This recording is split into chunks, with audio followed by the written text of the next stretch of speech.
saluto a tutte le venete e a tutti i veneti, è l'occasione per fare un bilancio ma soprattutto per gli auguri del 2014.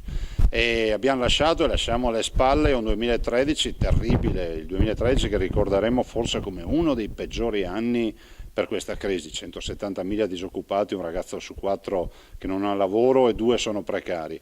È un anno che dimenticheremo, io spero anche velocemente. Guardiamo il 2014 con la speranza che ci possa essere una vera ripresa. E al di là delle statistiche e delle indagini che si fanno, vi posso portare l'entusiasmo di molti imprenditori che inizio e continuo a trovare, che mi dicono: sto chiudendo bene il 2013, ho buone prospettive del 2014. Io spero che questo si traduca anche in un messaggio, come si può dire, di speranza per tutti i ragazzi che ancora non trovano lavoro, per tutti i disoccupati in generale. Penso ai lavoratori che anche in questo momento stanno soffrendo, i lavoratori dell'Electrolux, 1600 posti di lavoro messi in discussione in una multinazionale che ha circa 6.000 lavoratori in Italia.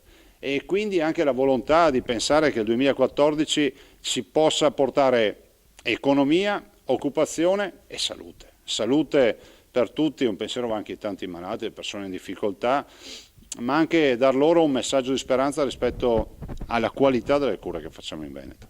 Non abbiamo solo aperto gli ospedali il lunedì, il mercoledì, il sabato e la domenica, ma anche la volontà di dire che in Veneto siamo i numeri 1 per le cure, si allunga l'età media, abbiamo superato gli 83 anni e 2 mesi e aumenta la qualità di vita. E questo è un messaggio che voglio dare a tutti i veneti.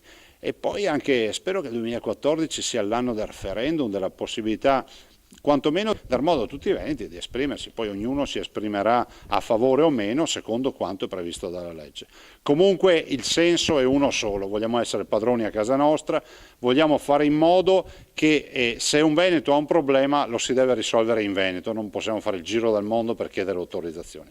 Quindi buon 2014 a tutti e sono convinto fino in fondo ce la faremo.